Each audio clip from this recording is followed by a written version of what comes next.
देश 73वां गणतंत्र दिवस मना रहा है। आज़ादी के बाद से ही देश में बेहतर इंडस्ट्रियल ग्रोथ देखी गई है। तो इस वक्त हम उस स्टॉक्स पे नज़र डालेंगे जिन्होंने देश की इस इंडस्ट्रियल ग्रोथ में एक अहम भूमिका निभाई है। साथ ही साथ निवेशकों के वेल्थ क्रिएशन में इन कंपनियों के क्या मायने हैं ये भी आपको बताएंगे। और इसके लिए हम लाए हैं ये खास show made in India share. इस शो में हमारा साथ देंगे आनंद राठी सिक्योरिटीज़ के सिद्धार्थ सेधानी साहब और साथ ही साथ सेठी फिनवात के विकास सेठी भी हमारे साथ जुड़ेंगे।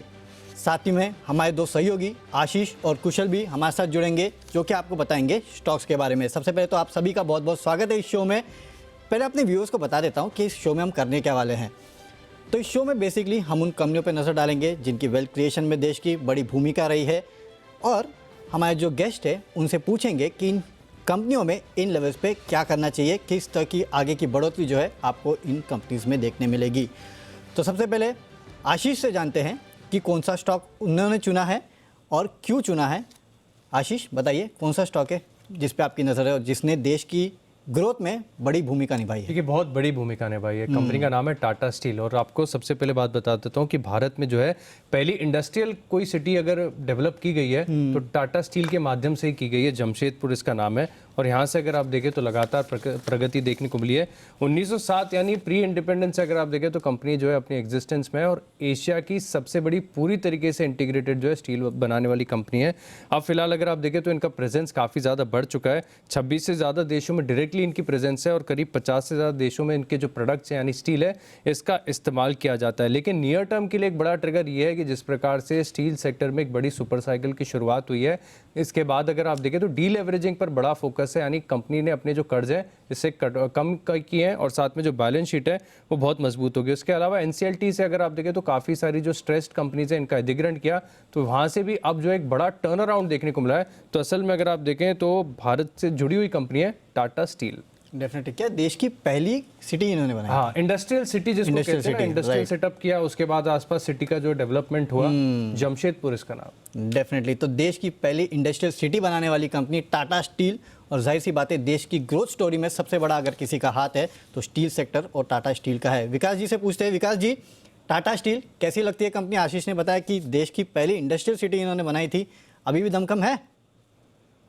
बिल्कुल वरुण, स्टॉक पे कमेंट करने से पहले वरुण आपको, आशीष को, कुशल को और जी बिजनेस के लाखों करोड़ों दर्शकों को मेरी ओर से गणतंत्र दिवस की ढेरों ढेरों शुभकामनाएं।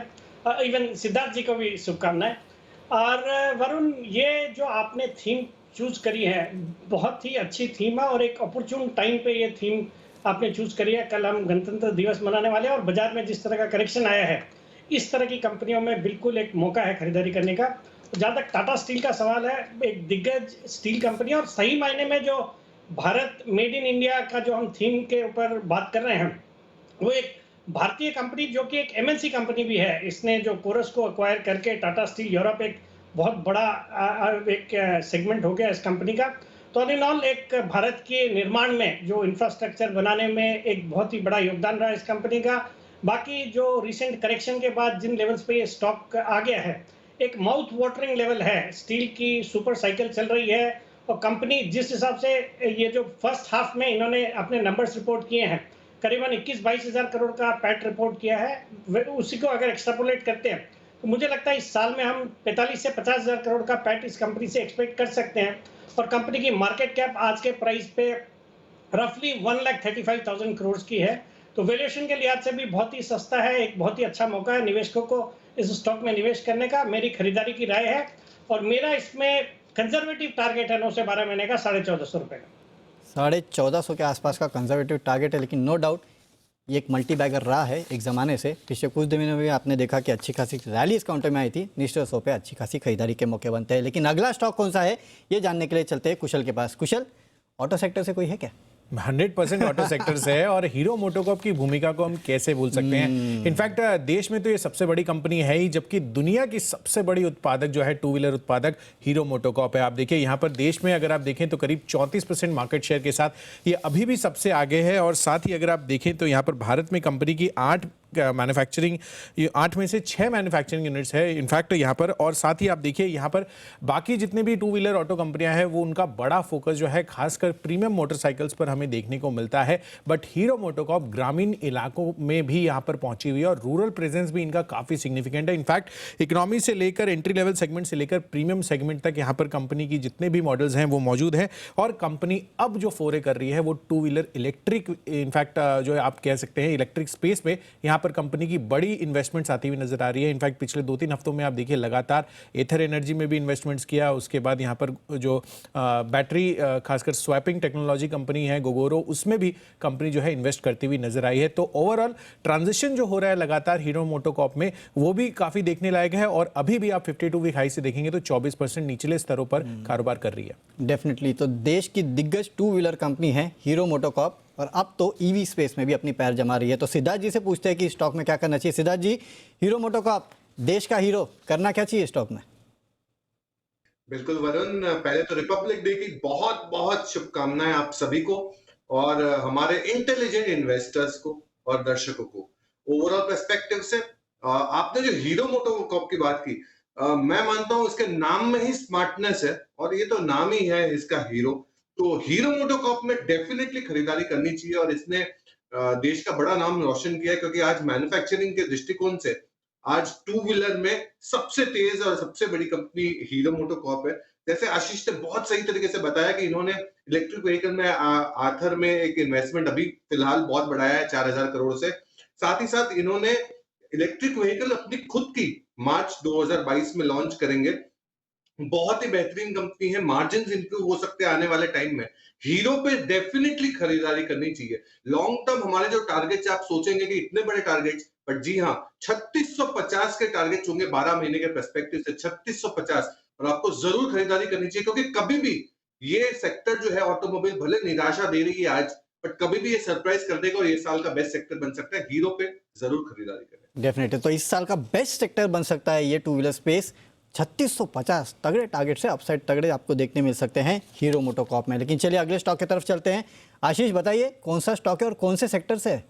देखिए एफएमसीजी सेक्टर की कंपनी है, लेकिन एफएमसीजी में भी अगर आप देखें तो एक चीज़ ऐसी जिसकी लोकप्रियता काफ़ी बढ़ती गई है वो है आयुर्वेद। अगर आप देखें तो इसके चलते बड़ा टर्न अराउंड देखने को मिला है, ना कि सिर्फ भारत में, दुनिया भर में अगर आप देखें तो इनफैक्ट ये कहना भी सही होगा कि भारत से ज़्यादा लोकप्रियता जो है आयुर्वेद की विदेशों में ज़्यादा देखने को मिल रही है। तो डाबर ये कंपनी 137 साल पुरानी हो, जिस प्रकार से अगर आप देखें तो कंसिस्टेंट ग्रोथ ड्राइवर यहाँ पर देखने को मिला। इस कंपनी को आप कंपाउंडिंग मशीन कह सकते हैं। इतने साल से प्रेजेंस है, कितने अप्स एंड डाउन इस कंपनी ने देखे, फिर भी अगर आप देखें तो जो ग्रोथ स्टोरी है वो काफ़ी बरकरार देखने को मिल रही है। 100 से ज़्यादा देशों में, जिस प्रकार से मैं बता रहा था कि लोकप्रियता काफ़ी ज़्यादा है, 100 से ज़्यादा देशों में अगर आप देखें तो इनके प्रोडक्ट जो है बेचे जाते हैं। और साथ में अगर आप देखें तो ब्रांडेड आयुर्वेदिक प्रोडक्ट्स की जो रिकॉल वैल्यू है डाबर की, वो अपने आप में काफ़ी बढ़िया है। अच्छी बात यह भी कि आगे जाकर इसमें जो है बड़ी क्षमता विस्तार का प्लान बना रहे हैं।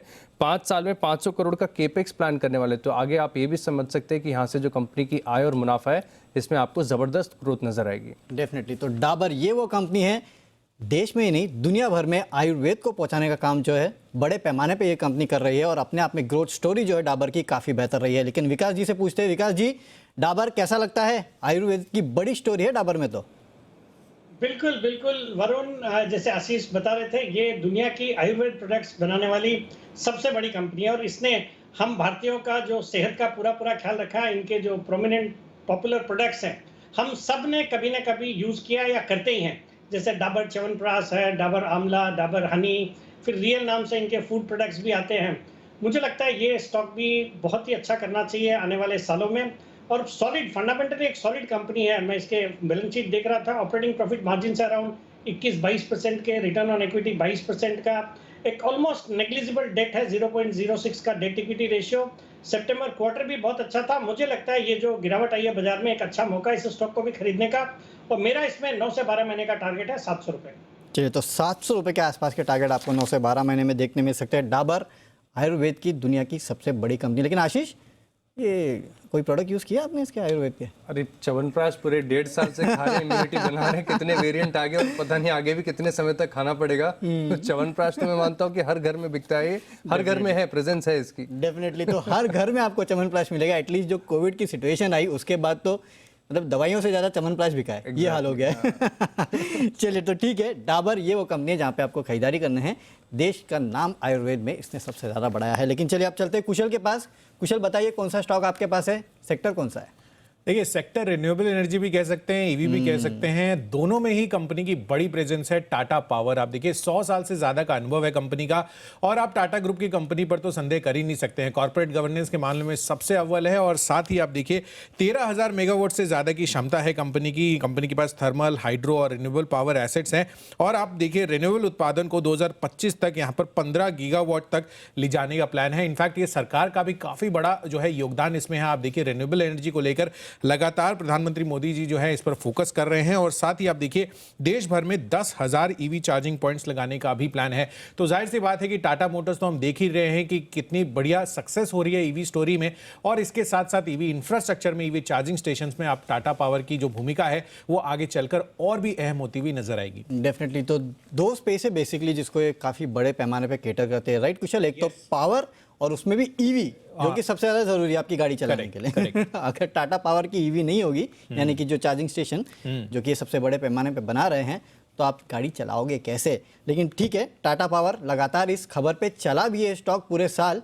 लेकिन हाँ, इंडिया की ग्रोथ स्टोरी में टाटा ग्रुप की बड़ी अहम भूमिका रही है। तो टाटा पावर पे क्या करना है ये जानने के लिए चलते हैं सेरानी जी के पास। सेरानी जी बताइए, टाटा पावर क्या करना है इन लेवल्स पे?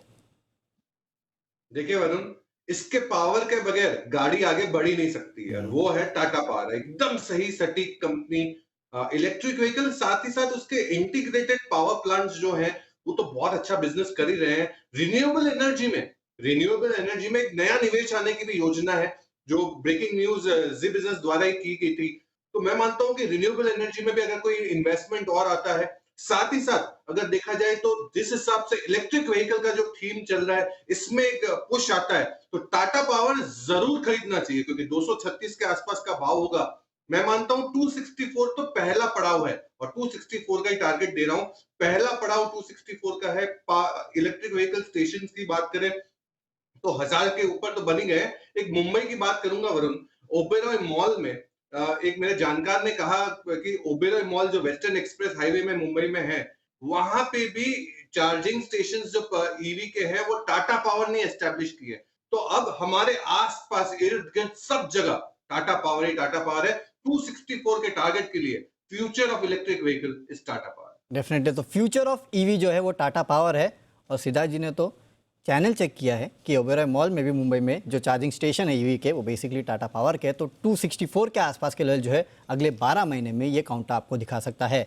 लेकिन चलिए अगले स्टॉक की तरफ चलते हैं और आशीष से पूछते हैं। आशीष, आपका सेक्टर है वो कैपिटल गुड्स, कंज्यूमर ड्यूरेबल्स, बात कीजिएगा। ड्यूरेबल्स, कैपिटल गुड्स आपने कहा है तो दोनों बता दूंगा, लेकिन अब तक वरुण, अब तक जो कंपनीज की बातें हम कर रहे हैं ना, इन्होंने प्रेजेंस काफी प्री इंडिपेंडेंस से पहले किया है। टाटा स्टील हो गया, डाबर हो गया, लेकिन एक कंपनी ऐसी है जो धीरे धीरे अगर आप देखें तो भारत का नाम जो है रोशन कर रही है। कंपनी है डिक्सन टेक्नोलॉजीज।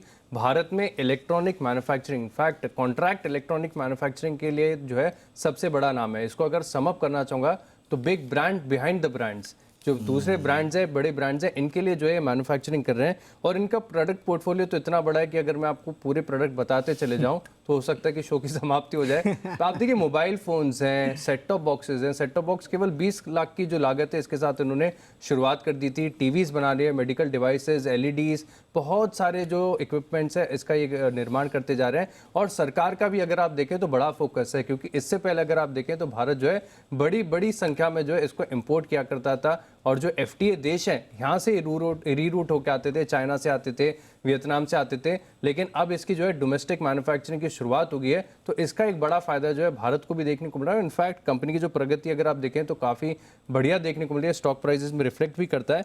और जैसे कि मोबाइल मैन्युफैक्चरिंग जो है ये कंपनी के लिए काफ़ी टर्न अराउंड होगा।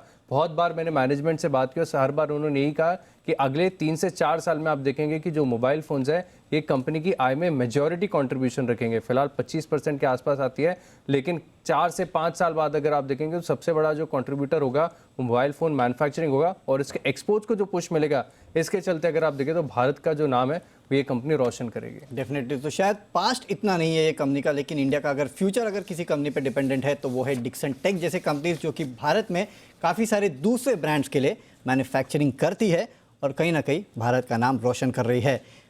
ये कंपनी जो है वो तो बड़ी वेल्थ क्रिएटर भी रही है, क्योंकि आपने देखा कि किस तरह से इस काउंटर में लगातार तेज़ी देखने मिली, उसके बाद फिर से स्प्लिट या बोनस इस तरह की चीज़ें आई और उसके बाद स्टॉक में गिरावट आई। जो स्प्लिट हुआ उसके बाद फिर से अच्छे खासे लेवल्स पे मिल रही है। लेकिन इन लेवल्स पे क्या करना चाहिए स्टॉक में, ये जानने के लिए सीधे चलते हैं सैदानी जी के पास। सैदानी जी बताइए, डिक्सन टेक इन लेवल्स पे कैसा लगता है? फ्यूचर तो इस काउंटर का अच्छा है ही, लेकिन स्टॉक प्राइस के लिए ऐसे क्या फ्यूचर है? देखिए वरुण, ये स्टॉक को तो हम लगातार बार बार रेकमेंड कर रहे हैं पिछले 3 सालों से, और बहुत ही पॉजिटिव है। जैसे हम दुनिया चाइना को देखती है मैन्युफैक्चरर ऑफ द वर्ल्ड, वैसे ही दुनिया भारत को देखेगी मैन्युफैक्चरर ऑफ द वर्ल्ड, और उसमें इलेक्ट्रॉनिक मैन्युफैक्चरर को सिर्फ डिक्सन का ही नाम रोशन रहेगा। और मैं बहुत ही ज्यादा पॉजिटिव हूँ डिक्सन टेक्नोलॉजी पे।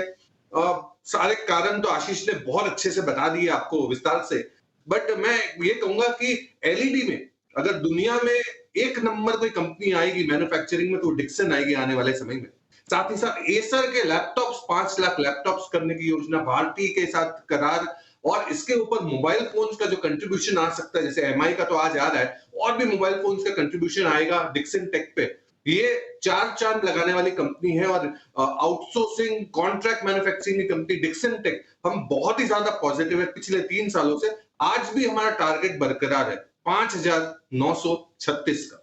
5,936 रुपये के आसपास के टारगेट जो है आपको डिक्सन टेक में देखने मिल सकते हैं। और जाहिर सी बात है आने वाले दिनों में ओवरऑल मैन्युफैक्चरिंग में इंडिया में ये काफ़ी बड़ी अहम भूमिका निभा सकती है लगातार। और आशीष ने तो लगातार मेरे ख्याल से काफ़ी निश्चित तौर पे भी इस काउंटर को रेकमेंड किया था, और उसके बाद आपने देखा था एक समय था 20,000 के ऊपर एक काउंटर जा चुका था, उसके बाद स्प्लिट आया, अब अच्छे खासे 4,600 के आसपास के लेवल पे मिल रहे हैं। तो यहाँ से अच्छी खासी बड़ी तेज़ी जो है आपको इस काउंटर में देखने मिल सकती है।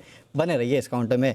चलिए अगला स्टॉक पूछने के लिए चलते हैं कुशल के पास। कुशल बताइए, कौन से सेक्टर से कौन सा स्टॉक है? देखिए ऑटोमोटिव सेक्टर से नजर हट ही नहीं रही है वरुण, और हीरो मोटोकॉर्प के बाद आपको एमएनएम पर फोकस रखना है। 2 व्हीलर के बाद 4 व्हीलर। और देखिए यहाँ पर कंपनी जो है लगातार इनोवेशन करती हुई नजर आ रही है, खासकर एसयूवी स्पेस में। हम देखिए इन्होंने नया लोगो भी लॉन्च किया था, और जिस तरह से महिंद्रा थार की हमने बुकिंग आती हुई नजर आई, वो अपने आप में काफ़ी जो है उत्साहजनक थी। इनफैक्ट आप देखिए 1945 में ये कंपनी बनी थी, ऑटोमोटिव डिवीजन से करीबन 55% इनकी आय आती है। और साथ ही जो फार्म इक्विपमेंट डिवीजन है, वहाँ पर पिछले 40 सालों से घरेलू भारतीय ट्रैक्टर इंडस्ट्री में इनकी बादशाह जो है अभी भी कायम है। तो डेफिनेटली इस पर फोकस रखिए। बड़े लॉन्च प्लान्स हैं, 2027 तक 9 नई एसयूवीज और 13 नई एलसीवीज लॉन्च करने का कंपनी का प्लान है। तो हर एक फ्रंट पर कंपनी लगातार इनोवेशन कर रही है, और आगे चलकर तो इनकी कुछ खास अनलिस्टेड कंपनियां हैं, वो भी हो सकता है कि बाजार में लिस्ट होती हुई नजर आए, जिसकी वैल्यूएशन जो है आगे चलकर और भी बढ़ती हुई दिखेंगी। डेफिनेटली। तो काफ़ी सारे तर्क बताए एमएनएम पे कुशल ने। जानते हैं कि एमएनएम पे करना क्या चाहिए। विकास जी से जानते हैं। विकास जी बताइए, एमएनएम पे क्या करना चाहिए? बिल्कुल वरुण, जैसे कुशल ने बताया, बहुत ही शानदार कंपनी है, और एक ट्रूली जिसको मेक इन इंडिया में पूरा योगदान रहा है इस कंपनी का। बिकॉज हम जानते हैं कि इंडिया लिव्स इन विलेजेस, और ये कंपनी प्रीडोमिनेंटली एग्रीकल्चर सेक्टर को कैटर करती है। भारत की सबसे बड़ी ट्रैक्टर्स बनाने वाली कंपनी है। इसके अलावा भी कंपनी ने जो XUV segment, SUV sports utility vehicle, जो एक्सयूवी वाला इनका जो सेगमेंट है, वो भी बहुत ही अच्छा कर रहा है। और फिर ये कंपनी पहली कंपनी थी जिसने passenger car, electric car launch करी थी रेवा के नाम से, और अब कंपनी बहुत ही सीरियसली इस फील्ड को परस्यू कर रही है। और हाल ही में इन्होंने रिलायंस बीपी के साथ भी एक टाई अप किया है। सॉलिड कंपनी है, फंडामेंटल्स बहुत ही अच्छे हैं, एक सॉलिड मैनेजमेंट। मुझे लगता है इस स्टॉक को भी करंट लेवल्स पे बिल्कुल खरीदना चाहिए। मेरा इसमें 9 से 12 महीने का टारगेट है 1100 रुपए का। और वरुण, इसमें मैं भी एक्सपेक्ट कर रहा हूँ कि आने वाले इस साल में इस कंपनी का डीमर्जर हो सकता है। ये जो तीनों डिवीजन की बात करी मैंने, ट्रैक्टर्स है, इलेक्ट्रिक व्हीकल्स है और पैसेंजर व्हीकल्स है, इन सेगमेंट्स की डिवीजन हो सकती है, and that would lead to tremendous value unlocking in this stock. Definitely. तो काफ़ी बड़ी वैल्यू अनलॉकिंग जो है, डीमर्जर जो है इस कंपनी में हो सकता है। तो नज़र में रखिएगा 1100 के टारगेट के लिए। चलते हैं अगले स्टॉक के लिए आशीष के पास। आशीष, कैपिटल गुड्स। बिल्कुल, कैपिटल गुड्स की बात ही हम कर रहे थे। इसको नाम दे सकते हैं एक जेंटल जायंट का।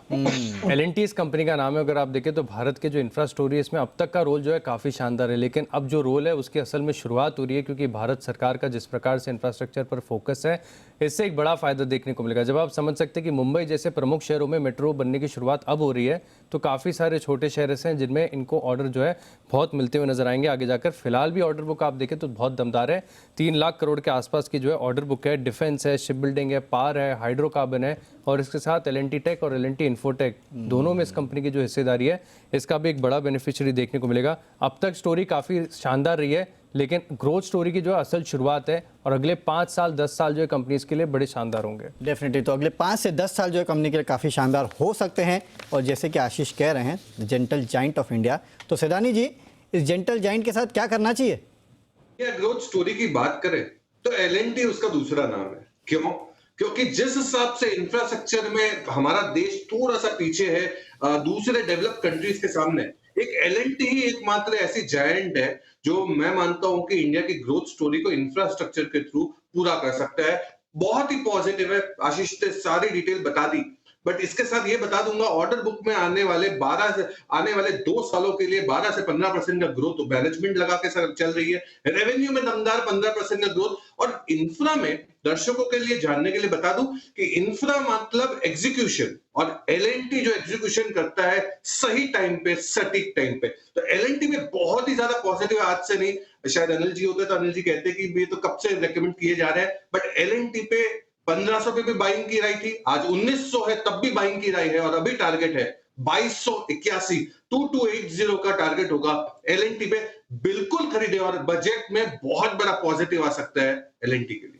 चलिए, तो एक बहुत बड़ा पॉजिटिव जो है आपको आने वाले दिनों में एल&टी में देखने मिल सकता है। अच्छी खासी ग्रोथ स्टोरी है, 2280 के आसपास के लक्ष्य देखने मिलेंगे। लेकिन चलिए आखिरी स्टॉक की तरफ चलते हैं और कुशल से पूछते हैं कौन सा वो स्टॉक है जो कि देश की ग्रोथ स्टोरी में जिसने बड़ा योगदान दिया है। बिल्कुल वरुण, और देश की सबसे बड़ी पेंट कंपनी एशियन पेंट्स एक कंसिस्टेंट कंपाउंडर रहा है।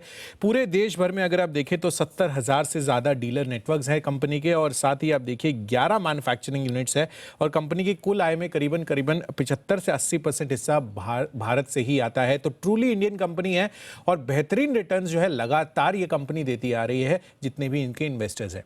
चलिए, तो देश की दिग्गज पेंट कंपनी है और जानते हैं विकास जी से कि इस दिग्गज पेंट कंपनी इस कंपनी में क्या करना चाहिए। विकास जी, एशियन पेंट्स कुशल ने चुनी है, क्या करना चाहिए इस काउंटर में? बिल्कुल बिल्कुल वरुण, बहुत ही शानदार कंपनी चुनी है कुशल ने, डिटेल्स उन्होंने बता दी है, बट मेरा भी यही मानना है एक सॉलिड कंपनी है और एक multibagger returns long term investors को इस कंपनी ने दिए हैं। और मैं इनकी बैलेंस शीट देख रहा था, बहुत ही सॉलिड फंडामेंटल्स है।